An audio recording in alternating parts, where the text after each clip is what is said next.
जय जिनेन्द्र भैया जी। जय जिनेन्द्र भैया जी। भैया जी, आज के प्रसंग में आपने जो बताया, जस्ट हम शेयर करना चाह रहे थे कि हमारे अजमान जिनालय में भी हम लोग, ये प्रथा है कि हम लोग है ना, ये वहां पे गेट पे और वो जो श्री जी के जो नीचे में एक स्तंभ है, वो वहां पे हम लोग वो मोली बांधते हैं। तो हाँ जी। आपने जब कहा कि ये सीमित भाई बहन तक नहीं रहता है ये रक्षाबंधन, तो हम लोग को बस वो याद आया कि हम लोग है ना अनकॉन्शियसली कर रहे थे, बट ये चीज मतलब सही रास्ते पे हम लोग जा रहे थे। तो हम बिल्कुल लोग सही रास्ते पे हैं, होना ही हाँ जी। चाहिए मंदिर पे, वेदी पे। और जी जी। जब कभी गुरुओं के चरणों में जाएं। एक बार हमें याद है, जब हम छोटे थे तो हमने दिगंबर मुनि, अपने मुनि महाराज की जो पिच्छिका होती है, उस पिच्छिका पे भी हमने रक्षा सूत्र बांधे हैं। लेकिन एक अच्छा। बार जब हम पूज्य गुरुदेव के चरणों में थे, तो महाराज जी ने, हमने महाराज जी से निवेदन किया कि महाराज जी, हम आपकी पिच्छिका पर रक्षा सूत्र बांधना चाहते हैं। तो महाराज जी ने हंस करके हमें आशीर्वाद दिया और पिच्छिका हमारे सिर पे लगा दी, और लगा करके बोले कि मैं बनवा तो लूंगा, लेकिन अगर मैं तुमसे बनवाऊंगा तो मेरे हजारों भक्त है, वो सब मेरी पिच्छिका पे रक्षा सूत्र बांध जाएंगे, तो फिर मैं उठाऊंगा कैसे उसको। तो वो बिल्कुल। हंस करके उन्होंने टाल दिया। तो एक परंपरा चल रही थी वो, लेकिन तो कहने का उनका भाव यही है, तुमने अच्छा भाव किया।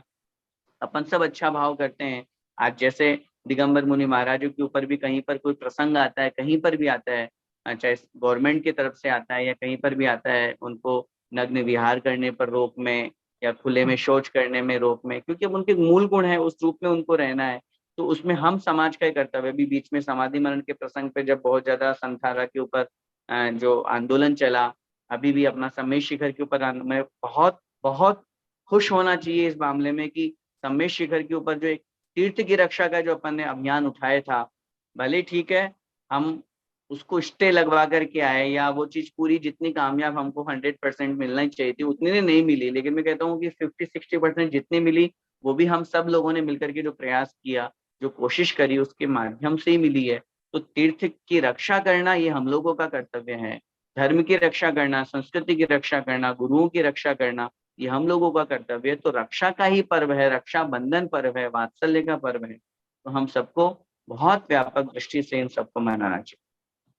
भैया जी, एक क्वेश्चन अब मतलब ऑन अन्य सब्जेक्ट पे है कि अपने जैन दर्शन के हिसाब से अपना मतलब एक जैन श्रावक के ऊपर में कि ज्योतिष विज्ञान जैसे मतलब आप चाहे हस्तरेखा हो चाहे फिर जन्म कुंडली हो, इसका प्रभाव कितना हद तक जायज है, या फिर अपन लोगों को कितना हद तक मतलब उसके हिसाब से चले, मीन्स एक समझ में रह जाता है कि क्या इसको फॉलो करना चाहिए या नहीं करना चाहिए, या कहाँ देखिए, तक मैं करना चाहिए। समझ गया आपकी बात को। बहुत सीधे से शब्दों में कहो तो ज्योतिष और वास्तु जो आजकल बहुत बहुत प्रचलन में है, उनको हमें कहाँ तक फॉलो करना चाहिए, कितना मानना चाहिए और कितना नहीं। तो इस प्रसंग में मैं पूज्य आचार्य भगवंत का ही आपको उदाहरण देता हूँ। एक बार आचार्य श्री से किसी ने पूछा था कि भगवान, ज्योतिष और वास्तु कितना मायने रखता है? तो आचार्य श्री ने कहा, उतना मायने रखता है जितना आटे में नमक। अच्छा। आचार्य श्री ने ये कहा कि आटे में जैसे नमक थोड़ा सा होता है, लेकिन उस थोड़े से नमक के कारण से पूरा आटा, पूरी रोटी हमें स्वादिष्ट लगती है। ऐसे ही बहुत ज्यादा डालोगे तो भी परेशान होगे, नहीं डालोगे तो भी परेशान होगे। सेम बैलेंस करके चलो कि ठीक है भाई, मुझे आवश्यकता है, थोड़ा बहुत मुझे देखना है, क्योंकि हम इसको नकार नहीं सकते हैं। बहुत से लोग ज्योतिष विद्या को, वास्तु को नकारते हैं, मना, अरे कुछ नहीं होता, फालतू की बातें ये तो, इसके पहले हम्म। मंदिर नहीं उतरे क्या, इसके पहले मंदिर नहीं बने क्या, वास्तु के नाम पे ऐसे मंदिर तुड़वाते हैं, ये करते हैं। ऐसा नहीं है, शास्त्रों में है इन सब का उल्लेख। आप भद्रभाव संहिता पढ़िए, भद्रभाव संहिता में बहुत स्पष्ट रूप से बहुत तरह के मुहूर्तों का वर्णन है। क्यों फिर प्रसंग में लिखा जाता है कि आज अगर पंचकल्याण करना है तो पंचकल्याण का मुहूर्त देखना होता है। दिशाशूल लिखा है, आचार्यों ने लिखा है, विहार करना है तो इस दिशा में विहार करो, उस दिशा में मत करो। तो ये सारी के सारी जो बातें हैं आगम में, चाहे दीक्षा देने का वर्णन हो, चाहे पंच कल्याण का हो, या जो विधि विधान है, मुहूर्त देखा जाता है। ये ज्योतिष विद्या वगैरह सब व्यर्थ नहीं है। तो इसलिए है, बस कितना इन्वॉल्व होना है ये अपन अपने ऊपर सोचें कि मुझे कितना विश्वास है।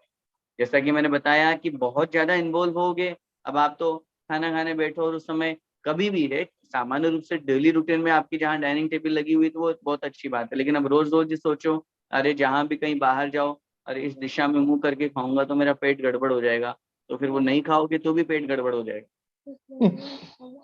जहाँ जाना है, जिस दिशा में जाना है तो जाना ही है। तो बहुत ज्यादा इन्वॉल्वमेंट तो नहीं होना चाहिए, लेकिन हाँ, घर में कोई प्रसंग हो, कोई कार्यक्रम अपन को करना है, शादी ब्याह वगैरह करना है, तो उसमें जरूर अच्छा दिन मुहूर्त देख करके अपन को ये कार्यक्रम करना चाहिए। और जब प्रसंग चला तो मैं एक बात और कहना चाहूंगा, शादी या मुहूर्त का प्रसंग चला है, आजकल हम लोग शादी का मुहूर्त तो निकलवा लेते हैं, शादी का दिन फिक्स हो जाता है, शादी की फेरे का जो हमारा टाइमिंग फिक्स होता है, लेकिन मैं बहुत दुखी होकर के ये बात कह रहा हूँ कि मुश्किल से कोई 10-20% लोग होते होंगे जो मुहूर्त निकलवाया है उसके अकॉर्डिंग फेरे करते होंगे। बाकी 80% लोग सब टाइमिंग को आगे भगा देते हैं। गोधूली बेला में विवाह करना है, फेरे होने हैं, तो सब रात में फेरे होते हैं। आज हमारे दिगंबर जैन समाज में रात में फेरे होने लगे हैं। रात में हमारे यहाँ पूजन ही नहीं होती है, दीपावली की पूजन ही रात में नहीं होती है। रात में तो पूजन का स्पष्ट रूप से निषेध लिखा हुआ है शास्त्रों में, और रात में पूजन करेंगे, रात में फेरे करेंगे, तो ऐसी स्थिति में कहाँ से जो मुहूर्त निकाला था उस मुहूर्त में तो हमने किया ही नहीं। शादी 19 तारीख की, अब रात को 12 बजे बाद तारीख 20 हो गई, शादी का नाम तो आपने दिया 19 तारीख का, आपके फेरे हो रहे हैं 20 तारीख को, तो कहाँ से फिर जीवन में हमारी सुख शांति समृद्धि रहेगी। और आज देख लो, पहले के मुकाबले आज कितने तलाक हो रहे हैं, कितने लोगों में झगड़े हो रहे हैं। तो इन सब चीजों में कहीं ना कहीं मुहूर्त या हम लोगों की मेंटेलिटी बहुत काम करती है। मुहूर्त का मतलब क्या होता है? द्रव्य, क्षेत्र, काल, भाव हमारा शुभ हो। ये चार जब शुभ हो जाते हैं तो काम हमारा शुभ होता है। तो आपने काल जो शुभ माना था वो तो माना ही नहीं, आपने स्वीकार ही नहीं किया, आपने तो अपनी मनमर्जी से नाम निकाल लिया, कर लिया और काल को जाने दिया। काल का बहुत बड़ा महत्व होता है। ऐसे वास्तु है, बहुत थोड़ा सा मान करके और जितना बहुत आवश्यकता लग रहा है उतना मान करके अपन आगे बढ़े, व्यर्थ में बहुत ज्यादा डीप में भी नहीं जाए, और व्यर्थ में कि नहीं हम तो कुछ भी नहीं मानते वो भी नहीं होना चाहिए। बहुत बहुत धन्यवाद भैया जी, बहुत बहुत धन्यवाद। और किन्हीं का कोई प्रश्न है?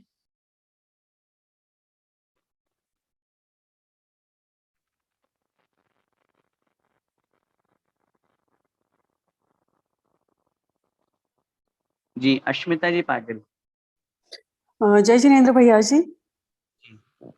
जी, मुझे रिलेटेड टू विकास भैया और जो आपने एक्सप्लेन किया वही क्वेश्चन पूछना है कि हम लोग जाप देते हैं कि हमारा ये काम हो जाए, तो कभी कभी मेरे मन में आता है कि ये तो भ्रष्टाचार है, हम भगवान से मांग रहे हैं किंतु हमारे वीतरागी भगवान किसी को कुछ देते नहीं है, वो तो स्वयं ये है कि, तो फिर जो हम जाप लगाते हैं उस भाव से कि हमारा ये काम हो जाए, तो क्या वो सही है कि गलत है?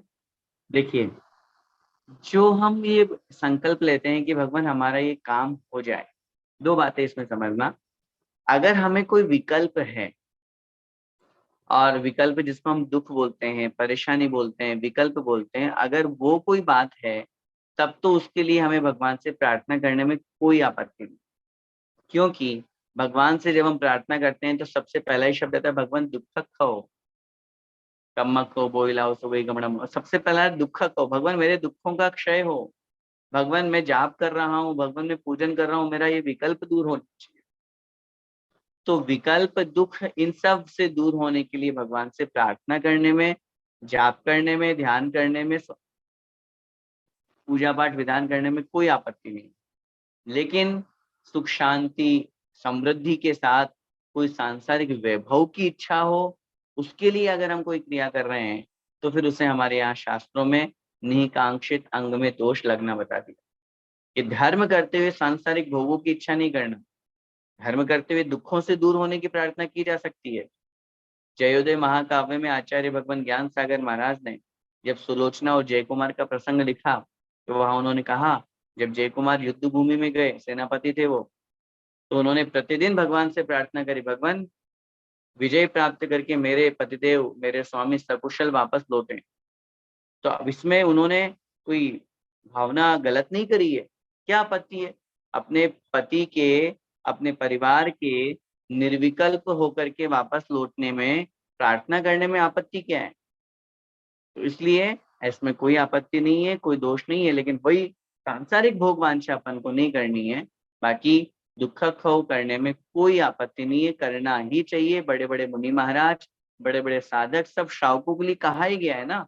मुनि महाराज दिन में कितनी बार भक्ति करते हैं, और उन भक्ति में जब वो लास्ट में अपन पढ़ते हैं तो सबसे पहले शब्द आता है उन 6 में से, दुख खाओ। मुनि महाराज करते ही हैं, इसलिए उसमें कोई दिक्कत नहीं। अच्छा भैया जी, मुझे एक एक्सपीरियंस भी बताना है। जैसे ही हमने आपकी क्लास चालू की है, लाइक मुझे आनंद हो रहा है शेयर करते हुए कि मेरे हस्बैंड को ना छोटी छोटी बातों पे बहुत गुस्सा आता था, बहुत, मतलब 100% था, तो मैं अब बोल रही हूँ कि 10% हो गए। खाली वो मेरे साथ में बैठ के सुनते हैं, क्या बात है, वाह। तो बहुत बहुत के लिए तो फर्क। सबको तालियां बजा करके अनुमोदना करनी चाहिए। नहीं, ये मैं सोच रही थी कि 2-3 क्लासेस में बता दूं, लेकिन नहीं, आज सही में मुझे ये मैं अनुभव कर रही हूँ कि जो 100% का था वो 10% पे आ गया। तो बहुत आपका बहुत बहुत धन्यवाद कि ये चल रहा है, और ये विकास भैया और अरिहंत मित्र मंडल का भी बहुत बहुत धन्यवाद। सब गुरुदेव का आशीर्वाद है, और उन्होंने जो सिखाया, और वास्तव में जिनवाणी है ही ऐसी। माँ जिनवाणी का जो स्वाध्याय करता है उसका जीवन बदल जाता है। और आपने जो अपना प्रसंग बोला है, तो उसमें मैं खुद भी अपने आप का एक प्रसंग, चलो बात चल रही है तो मैं एक सुनाता हूँ आपको प्रसंग। सन 2006 की बात है। 2004 में मेरा एडमिशन सांगानेर में हुआ। मैं 11th क्लास में वहाँ पढ़ने के लिए चला गया था। हमारे वहाँ 5 इयर्स का कोर्स होता है, तो मैं फर्स्ट ईयर में जब आया, 2 इयर्स के बाद में ग्रेजुएशन फर्स्ट ईयर में, तो मेरे को प्रवचन के लिए झालावाड़, राजस्थान में है, चांदखेड़ी के पास में, नाम सुना होगा, वहां पर भेजा गया। और वहां पर भेजने के बाद में जब 10 लक्षण का प्रवचन देना था हमको, 10 दिन रुकना था वहां पे, हमने फर्स्ट डे प्रवचन दिया उत्तम क्षमाधारण पे। लगभग 1-1.25 घंटा प्रवचन हुआ, और लगभग पब्लिक होगी 100-150 लोग होंगे वहां उस समय। सब लोगों ने खूब तालियां बजाई, खूब खुश हुए। अरे छोटे से भैया जी, ये अभी उम्र है मुश्किल से 16-17 साल, कितना अच्छा बोलते हैं, कितना बढ़िया बोलते हैं, कितना अच्छा इन्होंने प्रवचन दिया, खूब प्रशंसा की। ठीक है, अब उस समय चूंकि आज से ये बात होगी, 2006 की बात है, तो अपन समझ सकते हैं कि 13 साल पुरानी बात होगी। नहीं, ज्यादा हो गया, 17 साल पुरानी बात। अब उस स्थिति में मैं जैसे ही प्रवचन करके अपने रूम पे आया, मोबाइल था नहीं, तो हम लेट गए सोने के लिए। सोते सोते अचानक से मन में एक भाव जागा, पता नहीं कहाँ से, कि भाई किरण प्रकाश, तुम प्रवचन देके आए हो, दुनिया तुम्हारी इतनी खुश हो रही है, तुम्हारी इतनी प्रशंसा कर रही है, तुम उत्तम क्षमा पे प्रवचन देके आए हो, गुस्सा नहीं करना चाहिए, उससे ये नुकसान होता है, उससे ये होता है, ये होता है, वो होता है, सब बताया। अपने आप ही चिंतन चल रहा है, और अंदर से आवाज आ रही है, तुम कितना गुस्सा करते हो। तुम दुनिया को तो सिखा करके आ गए कि तुम गुस्सा नहीं करना चाहिए, और तुम्हारे अंदर कितना गुस्सा भरा हुआ है। और मैं अपने आप को फील करता हूँ कि उस समय था, बहुत विकल्प भी थे, घर में भी गुस्सा करते थे या था, लेकिन पता नहीं उस दिन वो विकल्प जो हमें रात में सोते सोते हुआ, 1-1.5 घंटे तक नींद नहीं आई, उसी समय मैंने अपने आप में संकल्प लिया कि जो भी मैं बात कहूंगा दुनिया को, मैं पहले खुद अपने आप में फॉलो करने की कोशिश करूंगा। और मैंने सोच लिया कि मैं अपने गुस्से को खुद कंट्रोल करने की कोशिश करूंगा। और मैं अपने आप में आज मानता हूँ, फील करता हूँ कि उस समय का गुस्सा और आज के गुस्से में बहुत लेवल नीचे आ चुका है। तो कहने का मतलब यही है कि माँ जिनवाणी है ही ऐसी, शास्त्र है ही ऐसे, हमारे गुरु हैं ही ऐसे। देखो ना, उनके ऊपर कितना उपसर्ग आया, फिर भी उसके बावजूद भी उन्होंने उसको दंडित नहीं किया, उसको और क्षमा किया।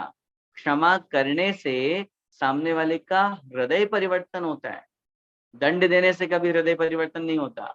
सामने वाले को पनिशमेंट देने से, सामने वाले को गाली गलौज करने से, सामने वाले को गुस्सा करने से कभी चेंज नहीं हो सकता वो। और अगर आप रिप्लाई में वैसे ही करते रहोगे, गुस्से से गुस्सा, मारने से मारना, पीटना करना, और बैर बढ़ेगा। और एक व्यक्ति को शांत रहना पड़ेगा, सामने वाला गुस्सा कर रहा है, कोई बात, ठीक, आने दो आने दो आने दो। आप शांत रहेंगे तो निश्चित रूप से आज नहीं तो कल उसको खुद फील होगा, देखो मैंने गलत किया, मैं बोलता ही जा रहा था, वो कुछ नहीं बोला तो भी मैंने बोलता जा रहा था। ये सारे के सारी बातें जो हैं, ये कहीं ना कहीं जीवन को परिवर्तित करती हैं। निश्चित रूप से ये सब सबके सहयोग से जो क्लास चल रही है, बहुत अच्छा आप लोगों को भी लगता है, हमें भी अच्छा लगता है, बढ़िया 1-1.5-2 घंटा शुभोपयोग में निकलता है। तो बहुत अच्छा है, और इस माँ जनवाणी से अपन को यही सब सीख करके आगे बढ़े। अगले प्रश्न के लिए आरजे के नाम से हैं कोई महानुभाव? जय जिनेन्द्र भैया जी। जी जय जिनेन्द्र। मेरा एक प्रश्न है, टॉपिक से रिलेटेड नहीं है, लेकिन बहुत दिनों से मन में था, इसलिए पूछ रही हूँ। पूछिए। जैसे हम लोग अभी, आपने इसके पहले बताया था कि व्यक्ति जब मरता है तो उसकी आत्मा निकल जाती है, मतलब अपनी गति को प्राप्त होती है। लेकिन कई बार हमारे सुनने में आता है, जैसे टीवी वगैरह में देखा है और परिवार में भी सुना है कि मतलब जब किसी से कोई अटैचमेंट रहता है जो मर गया है, तो उसका ऐसा सुनने में आता है कि किसी बच्चे में किसी में उसकी आत्मा आई है और वो वैसे ही रिएक्ट कर रहा है, उसी के जैसे बातें कर रहा है, उसके जैसे किसी को संबोधित कर रहा है, सब बातें बता रहा है, कुछ देर के मतलब बिहेवियर चेंज हो जाता है। तो उसके पीछे क्या कंसेप्ट है? ठीक, ऐसा अक्सर देखा जाता है, समाज में भी ऐसा होता है। वो जो आप बात कह रहे हैं उसमें उस बात को थोड़ा सा चेंज करें। आगम के अनुसार, सिद्धांत के अनुसार अगर अपन बात करेंगे तो एक रूल तो ये है कि किसी भी व्यक्ति के अंदर जहां एक आत्मा पहले से है, जो मूल आत्मा उस शरीर की, उस आत्मा के रहते हुए कोई दूसरी आत्मा उसमें प्रवेश नहीं कर सकती। जैसे आपने कहा कि किसी का मरण हो गया और उसको किसी से बहुत अटैचमेंट था, या अटैचमेंट नहीं भी था, परेशान करने की आदत से या परेशान करने के कारण से वो उसको बुलवा रहा है, सेम वॉइस निकल रही है उसकी, सेम बातें, सेम हरकतें, सेम बातें, वो इधर उधर के प्रसंग बता रहा है, तो लोग ये कहते हैं कि अरे उसमें उसकी आत्मा आ गई। तो ये जो कहने का जो भाव है कि उसकी आत्मा आ गई, तो पहली बात तो ये रूल ध्यान रखें कि किसी भी व्यक्ति के शरीर में किसी की आत्मा प्रवेश नहीं कर सकती, फर्स्ट पॉइंट। सेकेंड थिंग ये है कि हाँ, जो अब ये चीज जो हो रहा है उसका एक ही रीजन है, वो सामने वाला व्यक्ति जिसका मरण हुआ, वो मरण को प्राप्त होकर के देव बन गया हो, व्यंतर देव बन गया हो, भवनवासी देव बन गया हो। तो ऐसे देव जो बन जाते हैं, ये अपने पूर्व अवधि ज्ञान से जान करके पूर्व भव को जान लेते हैं। और अगर उनकी कोई इच्छा पूर्ति अधूरी रह गई हो, इच्छा अधूरी रह गई हो, या मन में कोई भाव अधूरा रह गया हो, परेशान करना हो, या उस परिवार से विशेष स्नेह हो, तो वो अपने वहां पहुंच करके और अपने विक्रिया बल से, अपनी शक्ति के साथ में सामने वाले से जो बुलवाना चाहते हैं वो बुलवा सकते हैं, जैसा कहलवाना चाहते हैं वो कहलवा सकते हैं, उनको हवा में झुलाना चाहते हैं झुला सकते हैं। क्योंकि आप सिद्धांत पढ़ेंगे तो शास्त्रों में, करणानुयोग में लिखा हुआ है कि एक देव में कितनी शक्ति हुआ करती है। जैसे जैसे ऊपर ऊपर लेवल बढ़ता जाएगा देवों का, और शक्ति बढ़ती जाएगी। एक देव में इतनी शक्ति होती है कि वो पूरे 6 खंड को, जो अपने भरत क्षेत्र के 6 खंड बनते हैं, उस 6 खंड को वो मसल सकता है, पीस सकता है, नष्ट कर सकता है। उसमें रहने वाले मनुष्य तिर्यंचो, उनका कल्याण कर सकता है। 2 चीजें होती है, शापानुग्रह शक्ति बोलते हैं इसको शास्त्रों में। उनको, उनका गलत भी कर सकता है उनके साथ अच्छा भी कर सकता है, भला भी कर सकता है, अनुग्रह भी कर सकता है। तो ये देवों में शक्ति हुआ करती है। तो वो देव बन गया हो तो वो दूर रह करके उस व्यक्ति से कनेक्ट होकर के, कनेक्ट का मतलब शक्ति हो उसके पास में, तो वो वैसा बुलवा सकता है। लेकिन उसकी आत्मा इस आत्मा में प्रवेश नहीं करेगी। ये एक सिद्धांत है, उसको अपन को वैसा समझना चाहिए। धन्यवाद भैया जी।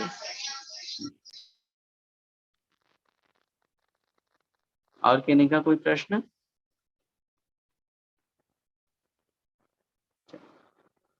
आइए जनवाणी स्तुति करते हैं।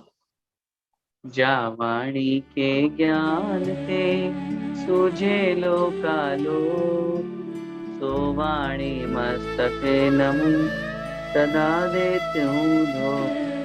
हे जिनवाणी भारती तो हे जपू दिन रेन, जो तेरा शरणा गहे सो पावे सुख चैन।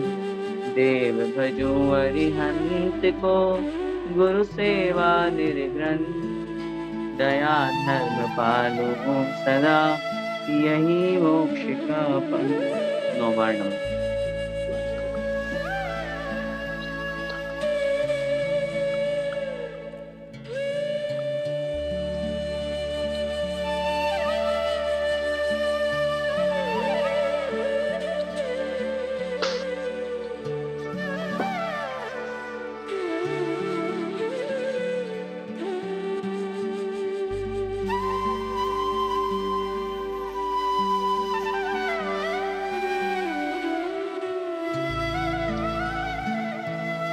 द्वादशांक जिनवाणी माता माता की की जय। जय जय जय संत शिरोमणि आचार्य भगवान श्री विद्यासागर जी महामुनिराज की की जय। जय जय परम जय पूज्य गुरुदेव निर्यापक श्रवण मुनि पुंगव श्री सुधा सागर जी महाराज की जय। जय जय जय जय समस्त महामुनिराजों की जय। जय सभी को जय जिनेन्द्र। जय जिनेन्द्र जय जय भैया जी जय जिनेन्द्र जय जिनेन्द्र। जय जिनेन्द्र भैया जी।